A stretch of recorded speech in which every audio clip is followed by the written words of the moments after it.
Mes frères et sœurs, que la paix soit avec vous. Une question revient souvent. Quelles sont les différences majeures entre les catholiques, les protestants et les orthodoxes? Dans cette vidéo, nous allons tenter de vous en donner quelques-unes. Il y a dans le monde quelques 2,5 milliards de chrétiens.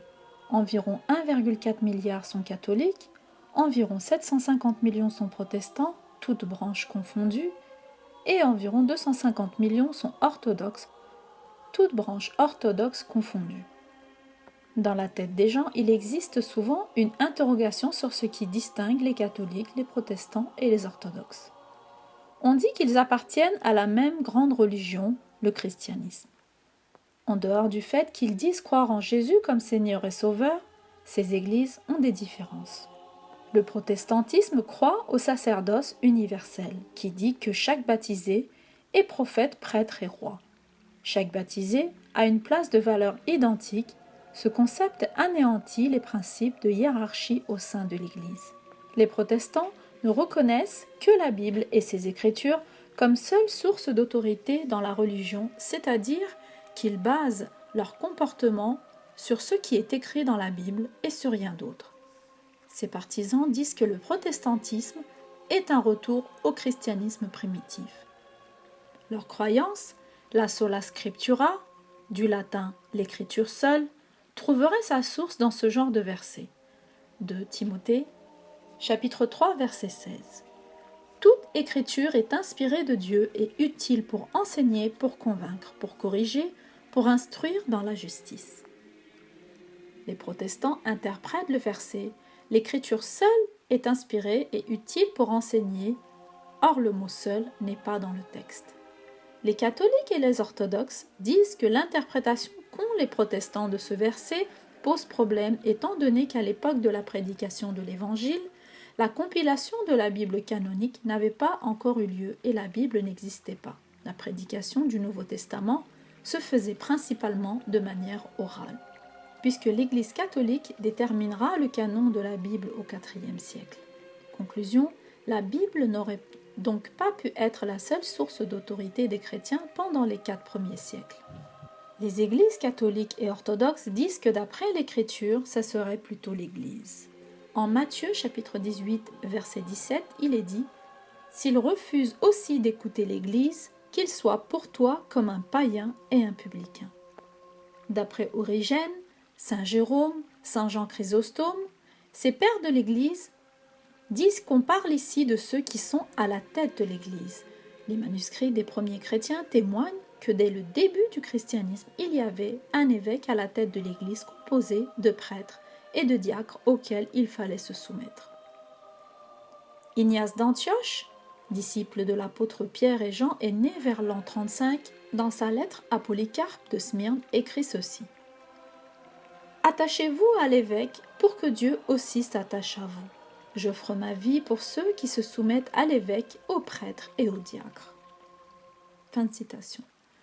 Les orthodoxes et les catholiques soulignent que Jean affirme dans son évangile au chapitre 21 que tout n'a pas été mis par écrit, et nous lisons du verset 24 au 25. C'est ce disciple, c'est-à-dire Jean, qui rend témoignage de ces choses et qui les a écrites. Et nous savons que son témoignage est vrai.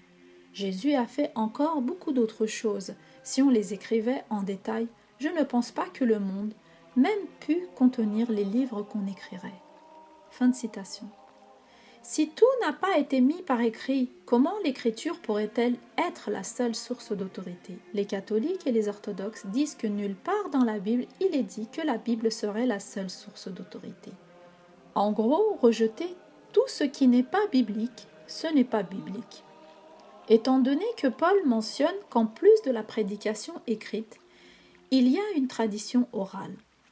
Dans 2 Thessaloniciens, chapitre 2, verset 15, nous lisons « Ainsi donc, frères, demeurez fermement et gardez la tradition que vous avez reçue, soit de manière orale, soit par nos lettres. » Autre problème que font remarquer les catholiques aux protestants.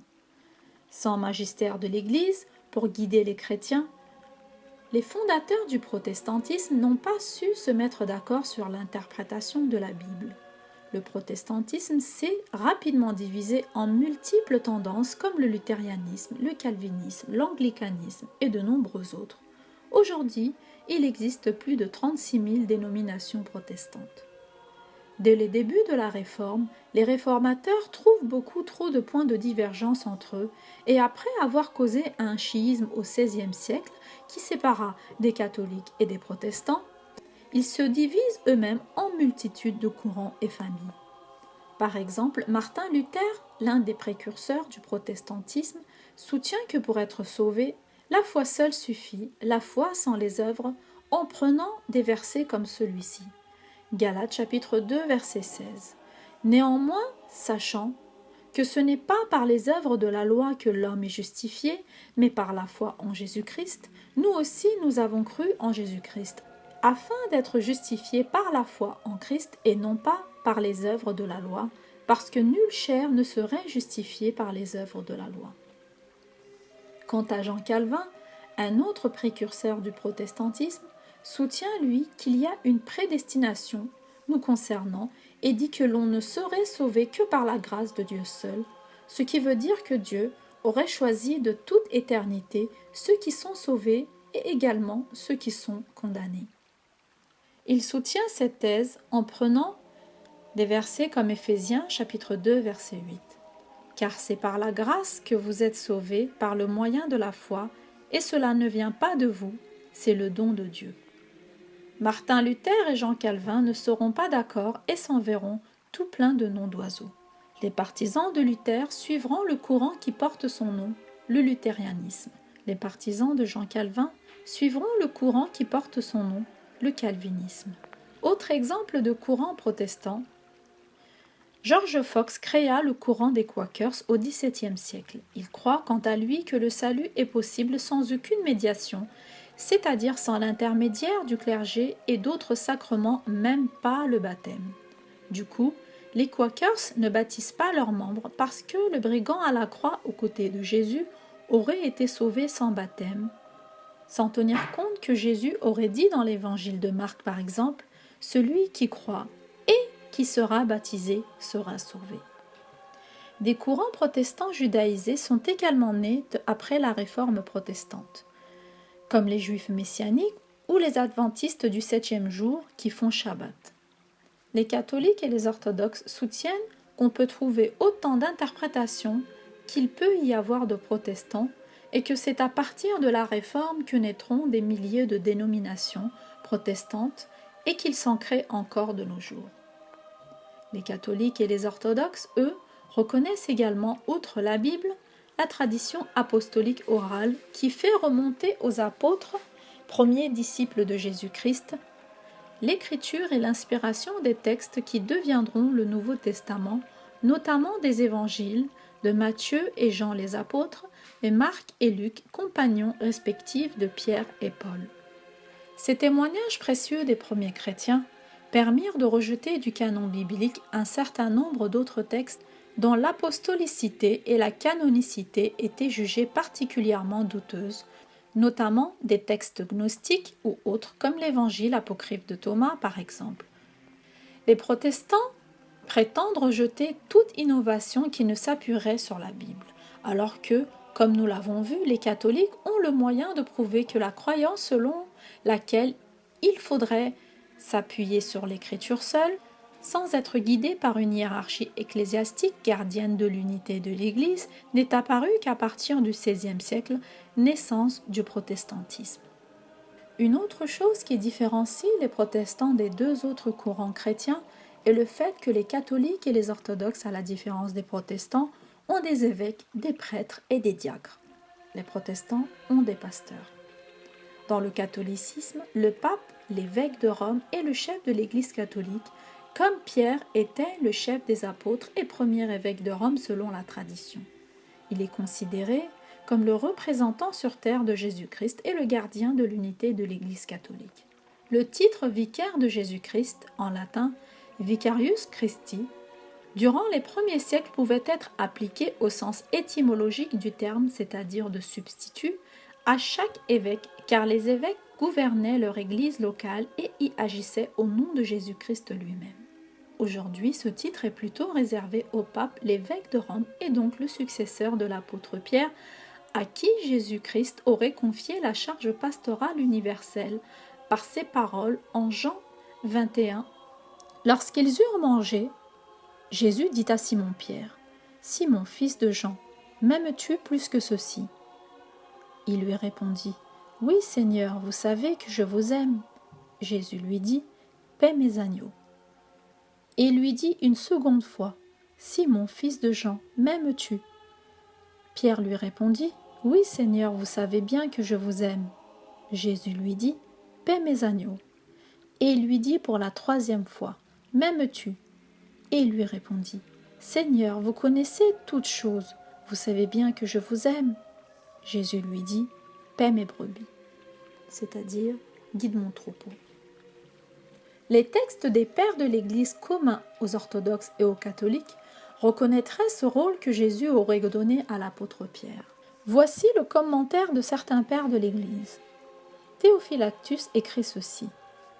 Après le repas, Jésus confie à Pierre et non pas à d'autres le gouvernement de toutes les brebis qui étaient dans le monde. Lors donc qu'ils eurent mangé, Jésus dit à Simon-Pierre, etc., etc. Saint Augustin, lorsque le Seigneur fut sur le point d'être mis à mort, Pierre, saisi de crainte, et renia son divin maître, car c'est la crainte de la mort qui lui fit renier Jésus-Christ. Mais maintenant qu'il est ressuscité, que pourra-t-il craindre encore, puisque la mort a reçu elle-même dans sa personne le coup de la mort? Il lui répondit donc, « Oui, Seigneur, vous savez que je vous aime. » Sur cette assurance que Pierre lui donne de son amour, Jésus lui confie le soin de son troupeau. Il lui dit, « Paissez mes brebis », comme si Pierre n'avait point d'autre occasion de manifester son amour pour Jésus-Christ qu'en devenant un pasteur fidèle de ses brebis sous l'autorité du prince de tous les pasteurs. Saint Jean Chrysostome écrit ceci. « Rien ne nous rend plus dignes de la bienveillance divine comme le soin que nous prenons du prochain. Notre Seigneur donne cette charge à Pierre que de préférence à tous les autres apôtres, parce qu'il était le premier d'entre tous les apôtres, la bouche des disciples et la tête du sacré collège. Et c'est pour cela qu'après lui avoir pardonné son reniement, il l'établit le chef de ses frères. Il ne lui reproche pas de l'avoir renié, mais il lui dit « Si vous m'aimez, soyez à la tête de vos frères, montrez maintenant cet amour dont vous avez fait constamment preuve, et sacrifiez pour mes brebis cette vie que vous étiez prêts, disiez-vous, à donner pour moi. » Saint Augustin écrit encore ceci. C'est avec raison que Jésus demande à Pierre « M'aimez-vous » et que sur la réponse qu'il lui fait « Je vous aime », Jésus lui dit « Paissez mes agneaux ». Nous voyons qu'ici, l'amour et la dilection sont une seule et même chose, car la troisième fois le Seigneur ne lui dit pas « Diligis me » avez-vous pour moi de la dilection, mais amas me, m'aimez-vous?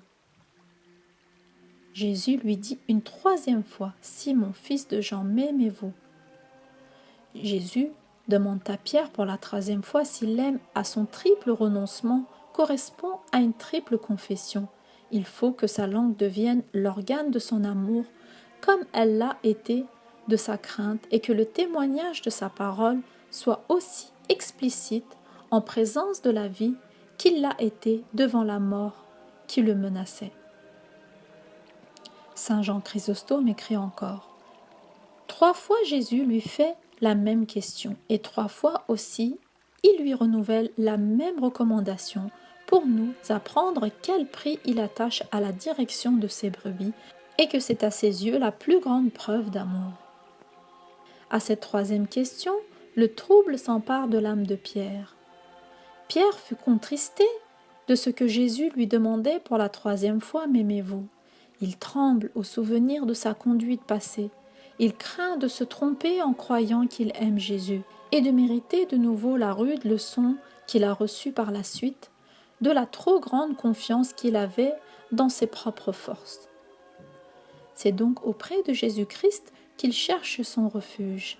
Et il lui dit, « Seigneur, vous connaissez toutes choses, c'est-à-dire les secrets les plus intimes du cœur pour le présent et pour l'avenir. » Saint Augustin écrit encore, « Ce qui l'attriste, c'est de se voir renouveler cette question par celui qui savait parfaitement ce qu'il demandait et ce qui avait inspiré à Pierre les assurances qu'il donnait de son amour.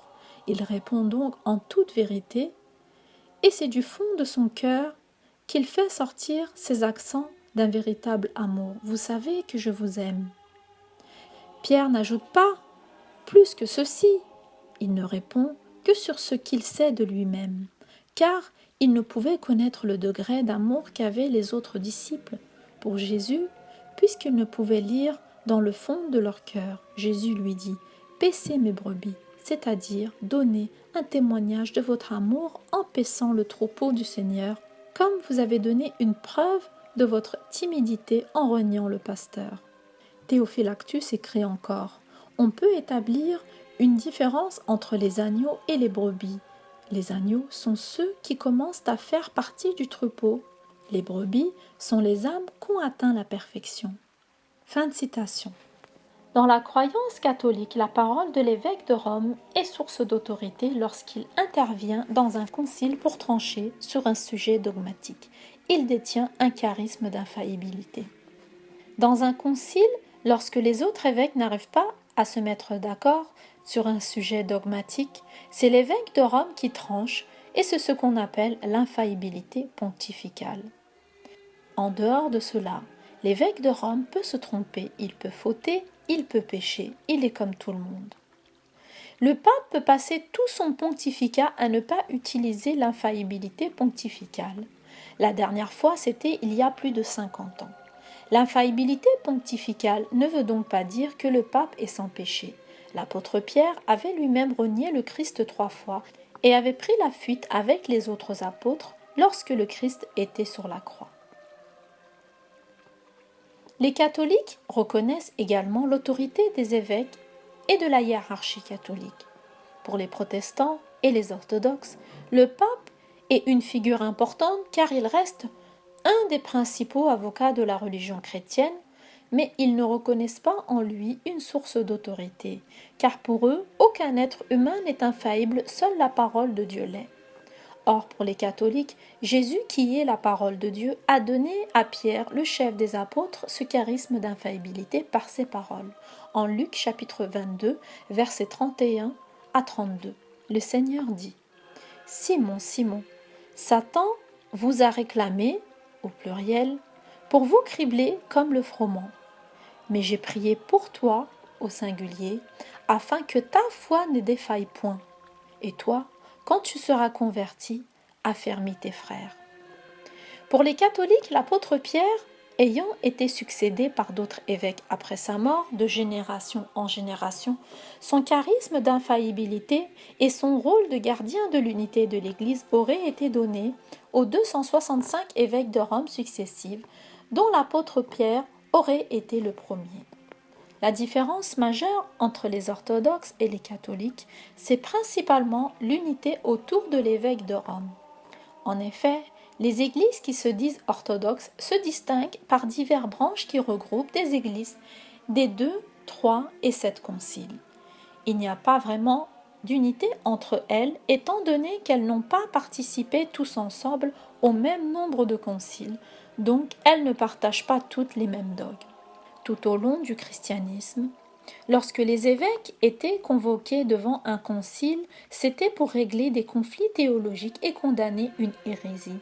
Lorsque les désaccords persistaient, il pouvait y avoir une séparation et le courant pouvait naître suite au refus des conclusions du concile.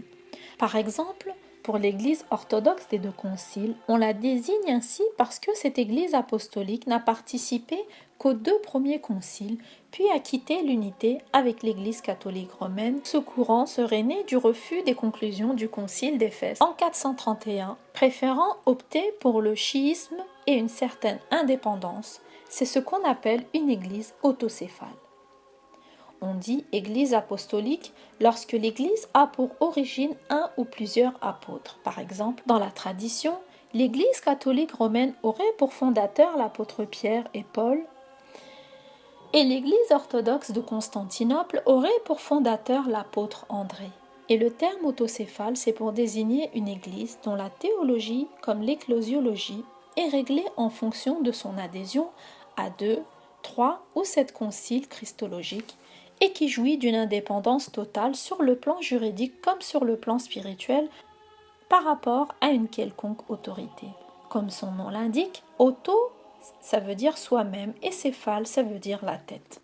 Les églises apostoliques dites autocéphales sont composées d'une structure hiérarchique chacune indépendamment des unes et des autres, étant donné qu'il y a quand même un pape pour l'église copte orthodoxe et un patriarche aussi appelé catholicos pour l'église apostolique arménienne par exemple.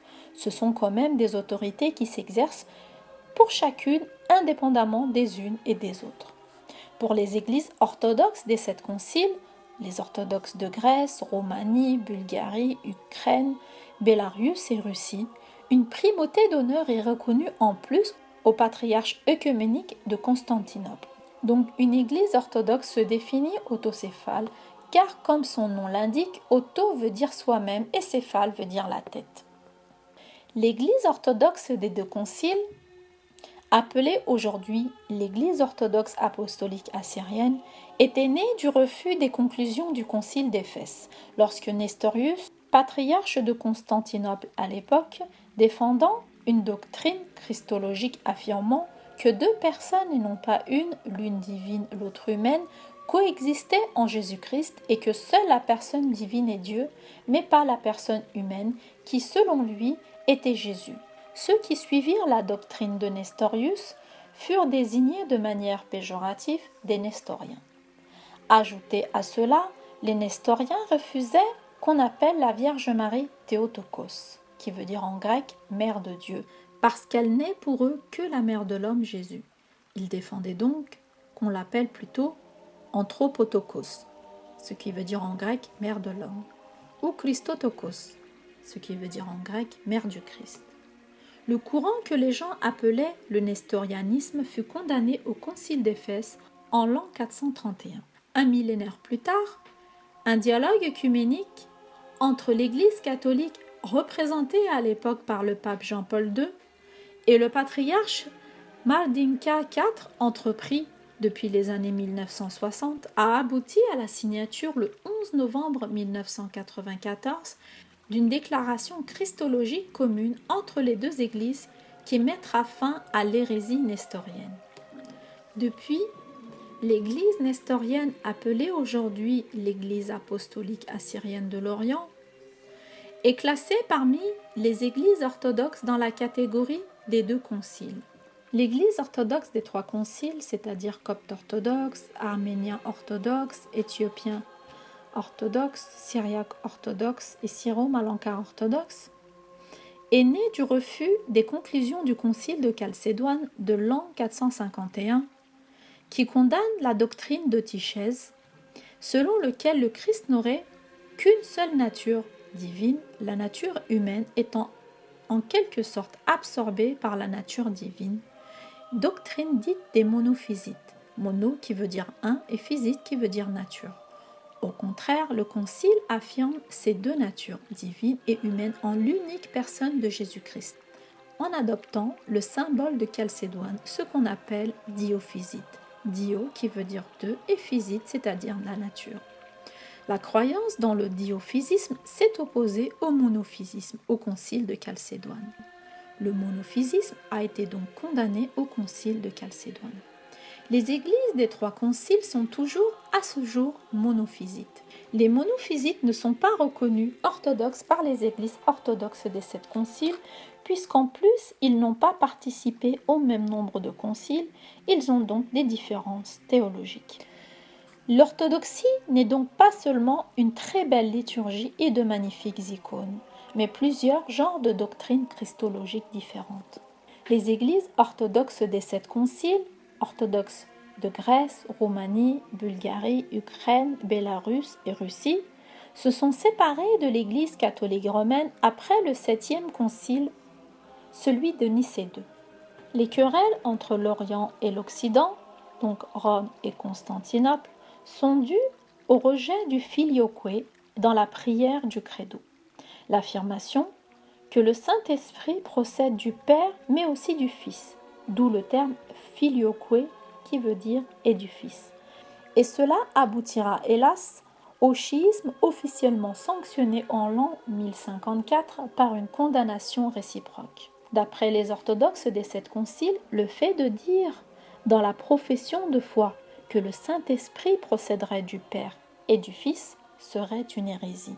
Pourtant, d'autres professions de foi qui parleraient de la procession du Saint-Esprit du Père et du Fils, comme le symbole d'Athanas, remontent au moins au VIe siècle et dit Spiritus Sanctus et Patre et Filio non factus nec creatus nec genitus sed progentes, qui veut dire le Saint-Esprit vient du Père et du Fils. Il n'est ni fait, ni créé, ni engendré, mais il procède. Et la profession dogmatique du pape Léon le Grand en l'an 441 le confirme aussi. D'autres sources prouvent que déjà avant cette querelle stérile, la coutume de chanter le credo dans la messe avec le filioque se répand en Espagne et en Gaule. Et d'ailleurs, un concile tenu en Angleterre en 680, sous la présidence d'un grec, Théodore de Cantorbéry, déclare que le Saint-Esprit procède du Père et du Fils. Le schisme qui séparera, hélas, les chrétiens en catholiques et en orthodoxes au XIe siècle, en l'an 1054, est vraiment dramatique, étant donné que la querelle du filioque ne tient sur rien. Après tous ces schismes entre l'Orient et l'Occident, dont le dernier était l'an 1054, il n'existait plus de catholiques orientaux en dehors des catholiques maronites du Liban qui n'ont jamais réellement rompu avec Rome. Néanmoins, par la grâce de Dieu, grâce à des dialogues œcuméniques pour l'unité de l'Église du Christ, des orthodoxes de divers courants des 3 et 7 conciles ont repris la pleine communion avec Rome et sont redevenus des églises catholiques orientales. Le terme uniate sert à désigner les fractions de ces églises orientales qui ont rompu avec leur église mère orthodoxe et ont repris la communion avec l'église catholique romaine. Communément appelées les uniates, ces églises catholiques orientales sont diverses par leur origine et par leur date de ralliement à Rome. Voici quelques-unes de ces églises orthodoxes qui sont entrées en pleine communion avec l'Église catholique romaine. Parmi les églises orthodoxes des 7 conciles, nous comptons les Grecs orthodoxes d'Ukraine qui se sont unis à Rome depuis l'an 1595. On les appelle aujourd'hui les Grecs catholiques d'Ukraine. Ils seraient environ 4 269 000 en l'an 2005. Les Grecs orthodoxes de Roumanie qui se sont unis à Rome depuis l'an 1698. On les appelle aujourd'hui les Grecs catholiques de Roumanie. Ils seraient environ 742 000 en l'an 2005. Les orthodoxes melkites qui se sont unis à Rome en l'an 1524, on les appelle aujourd'hui les Grecs catholiques melkites. Ils seraient environ 1 350 000 en l'an 2005. Les Grecs orthodoxes russes unis à Rome en l'an 1908, on les appelle aujourd'hui des Grecs catholiques russes. Ils seraient environ 600 000 en l'an 2000. Les Grecs orthodoxes de Géorgie, qui se sont unis à Rome depuis l'an 1917, on les appelle aujourd'hui les Grecs catholiques de Géorgie. Ils seraient environ 50 000 en l'an 2014. Parmi les églises orthodoxes des 3 conciles qui ont repris la communion avec Rome, nous comptons les Coptes orthodoxes qui se sont unis avec Rome en l'an 1895. On les appelle aujourd'hui les Coptes catholiques. Ils seraient environ 253 000 en l'an 2005. Nous comptons également des Syriaques orthodoxes qui se sont unis à Rome depuis l'an 1783. On les appelle aujourd'hui des Syriaques catholiques. Ils seraient environ 124 000 en l'an 2005. Nous comptons également des orthodoxes arméniens unis à Rome en l'an 1740. On les appelle aujourd'hui des catholiques arméniens. Ils seraient environ 368 000 en l'an 2005.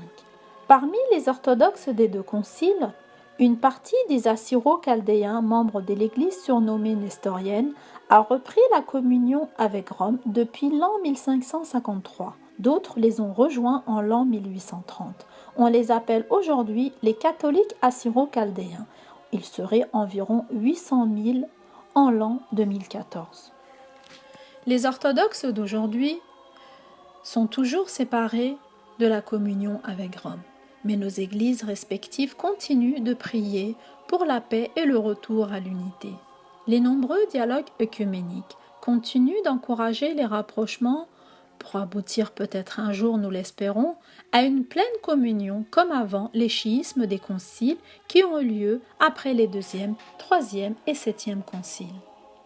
Par la grâce de Dieu, les excommunications entre les orthodoxes des 7 conciles et les catholiques romains prononcées à cause de l'introduction du filioque, finiront par être levées le 7 décembre 1965 par une signature dans une déclaration commune du pape Paul VI et du patriarche Athénagoras. En revanche, pour qu'il y ait une pleine unité avec l'Église catholique apostolique et romaine, il faut que l'Église en état de séparation reconnaisse la totalité des dogmes et donc reconnaisse la totalité des conciles afin d'être parfaitement unis les uns avec les autres autour de l'évêque de Rome dans une même foi. Comme dit l'Écriture dans Éphésiens chapitre 4, « Puisqu'il n'y a qu'un seul Seigneur, un seul Esprit, il n'y a qu'une seule foi. » Ces églises orientales anciennement détachées conservent leurs rites orientaux et leurs traditions ecclésiales propres, par exemple l'ordination sacerdotale d'hommes mariés, mais sont dans l'Église catholique dont elles acceptent la théologie et reconnaissent tous les dogmes. Elles sont nommées les églises orientales catholiques. L'unicité rituelle, c'est-à-dire le rite pendant la messe, n'est en aucun cas une nécessité et n'a jamais été considérée comme telle par la tradition de l'Église universelle. Les seuls rites légitimes sont ceux qui conduisent à faire ce que veut l'Église, sous la conduite de ses pasteurs légitimes, dans la communion de foi et de discipline avec le successeur de Pierre. Le Christ, par les actes de sa vie terrestre, sa mort et sa résurrection, est l'origine de la liturgie, car il est la source du salut que la liturgie a pour fonction de le célébrer. Pour ce qui est de l'unité retrouvée avec les protestants, c'est un peu plus délicat, étant donné qu'il n'y a pas de hiérarchie et que c'est à chaque protestant de décider ou non s'il veut mettre fin au chiisme du XVIe siècle par lequel naîtra le protestantisme pour rentrer en pleine communion avec l'Église catholique romaine par une conversion. Une autre des différences majeures entre protestants et catholiques sont les œuvres méritoires de la foi qui mènent au salut. En effet, selon les catholiques et les orthodoxes, la foi en Dieu seul, sans les actes, n'est pas suffisant pour être sauvé par Jésus-Christ. Il faut nourrir cette foi par des actes de la foi, notamment les sacrements. Les 7 sacrements chez l'Église catholique et orthodoxe sont le baptême, la confirmation, l'Eucharistie, la pénitence, l'onction des malades, l'ordination et le mariage. Pour ce qui est des hommes d'Église, il existe également une grande différence entre les hommes d'Église catholique et les protestants. Chez les protestants, il n'y a pas de prêtres mais des pasteurs. Tout le monde peut devenir pasteur en théorie, même les femmes dans certaines branches protestantes. Parfois, les pasteurs suivent une formation en théologie protestante ou se forment directement auprès d'un pasteur déjà en exercice. Leur rôle est plus de conseiller ou de guide de leur communauté et d'animer la vie sociale. Les pasteurs peuvent se marier et fonder une famille. Chez les catholiques, les prêtres étudient 5 ans au séminaire après le bac puis reçoivent un sacrement de Dieu dans une cérémonie appelée l'ordre qui serait célébrée par un évêque par l'imposition des mains par l'Esprit Saint, ce qui le rendrait apte à donner ensuite les 6 autres sacrements. Les prêtres catholiques peuvent faire vœu de célibat pour le reste de leur vie s'ils souhaitent faire un don total d'eux-mêmes à Dieu pour le Christ et l'Église. Un diacre peut également servir l'Église tout en étant marié. Le célibat est une manière de pratiquer sa foi avec dévotion et le fait de rester chaste en l'honneur de la chair du Seigneur est une pratique qui remonterait depuis le temps primitif. Nous le savons d'après une lettre d'Ignace d'Antioche. Le célibat, c'est donner sa vie pour Dieu, comme les paroles du Christ lui-même le disent. En Matthieu chapitre 19, verset 12. Il y en a qui ont choisi de ne pas se marier à cause du royaume des cieux. Et par les paroles de saint Paul qui demeura dans le célibat et qui dit « L'homme qui n'est pas marié a souci des affaires du Seigneur » en 1 Corinthiens chapitre 7 verset 32. Les évêques sont nommés parmi ceux qui ont fait vœu de célibat, tout comme chez les orthodoxes. Le pape est nommé parmi les évêques. Pour sa nomination, les évêques prient Dieu pour que l'Esprit Saint choisisse l'identité du pape. Les prêtres, évêques et diacres sont considérés par l'Église comme des hommes de Dieu car ils agissent au nom de Jésus-Christ. Voilà, cette vidéo est maintenant terminée. J'espère qu'elle vous aura aidé à y voir un peu plus clair sur les différences. Je vais conclure par une prière pour l'unité des chrétiens, écrite par l'abbé Couturier au XIXe siècle. Seigneur Jésus, toi qui, à la veille de mourir pour nous, as prié pour que tes disciples soient parfaitement un, comme toi en ton Père et ton Père en toi, fais-nous ressentir l'infidélité de notre désunion. Donne-nous la loyauté de reconnaître et le courage de rejeter ce qui se cache en nous d'indifférence, de méfiance et même d'hostilité muette.